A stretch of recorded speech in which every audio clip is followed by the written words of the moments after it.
Good day mga masters, it's another fishing adventure na naman mga masters. Kung ikaw ay hindi pa naka-follow sa aking page, please follow, like, and share. Maraming salamat mga masters. Another freshwater adventure na naman ito mga masters. Kasama ko dito sina Master Dito, Master Marlo at si Master Manuel at si Master Julius Lama at ang kanyang pamangkin na si Batang Angler na si Gabu. Shout out.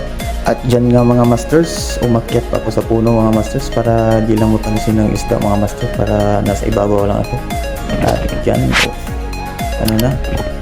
umalis na ako dyan mga masters kasi walang strike at lumipat ako ng spot mga masters.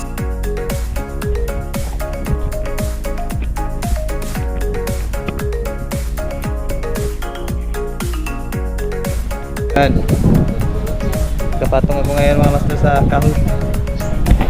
Yan ang natin.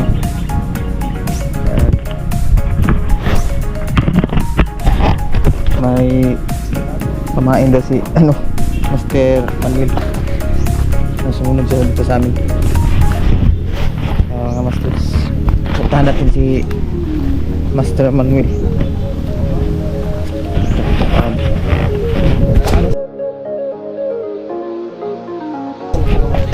Master Manuel. Sumunod dito. Yan, ito pamain namin. Watitiw.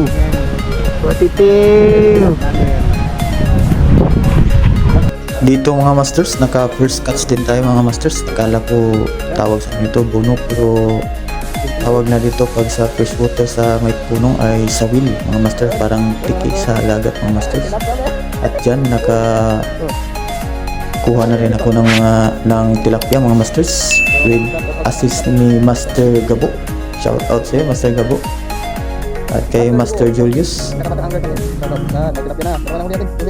At ito mga masters, medyo maraming nahuli ko mga masters at may uwi na rin ako na pang-ulam nito sa aking commander mga masters. At hanggang sa muli mga masters sa aking fishing adventure. Don't forget to follow, like, and share Glenn Angler's Journey.